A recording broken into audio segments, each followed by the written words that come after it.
The trial of alleged Chinese agent Linda Sun, who's also a former top aide to two New York governors, has now entered its final stage.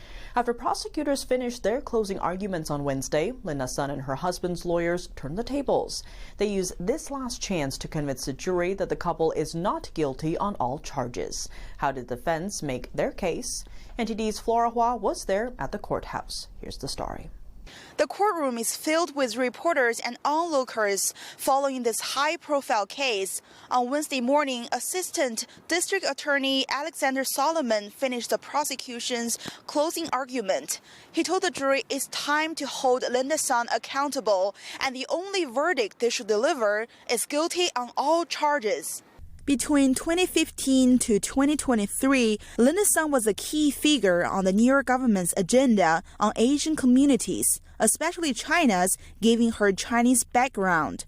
Prosecutors say that when then Governor Andrew Cuomo and now Governor Hochul turned to Sun for advice, they were unaware that they were speaking to the CCP itself. Evidence presented to the court, including text messages, emails, and testimonies from government employees, suggests that Sun acted in favor of Beijing. For example, when Taiwanese officials emailed her a dinner invitation with Cuomo, the first person she thought to contact was a Chinese diplomat from the consulate. But the government's email system also suggests Sun never forwarded the invitation to anyone in the New York government. Solomon said that's because Linda Sun's real boss was the CCP. Prosecutors also called Sun's husband, Chris Hu, quote, her money man and partner in crime. Two spreadsheets, last authored by Chris Hu, tracked records that the government says show kickbacks the couple received from China, totaling millions of dollars.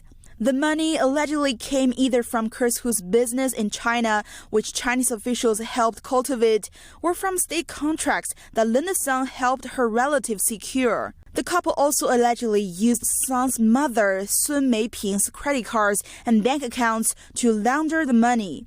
Linda Sun and Chris Hu's attorneys argued the government's accusation is, in their words, far-fetched, like plots from a movie. Here's what they had to say to the jury. The defense attorneys pushed back against the prosecution on multiple fronts. First, they argued that the government relies heavily on inferences drawn from Chinese text messages because nearly all the messages presented were translated into English. They claim the translations may not accurately reflect the original meaning of the chats. They also pointed out that maintaining good relations with the Chinese consulate was simply part of Sun's job. The defense added that New York governors historically have not met with Taiwanese leaders, given the sensitivity of Taiwan in U.S.-China relations. What about the unreported millions of dollars flowing into Chris Hu's accounts? The defense suggested the money could have been gifts, though the reasons are unclear. Furthermore, they highlighted that the U.S. government cannot investigate crimes committed in China, and this case heavily involves individuals and companies there. They used this point to argue that the prosecution's chain of evidence is incomplete, making it difficult to prove the couple's guilt beyond a reasonable doubt. The defense is set to present a rebuttal on Thursday. After that, the jury is expected to begin deliberations either on Friday or next Monday before delivering a verdict.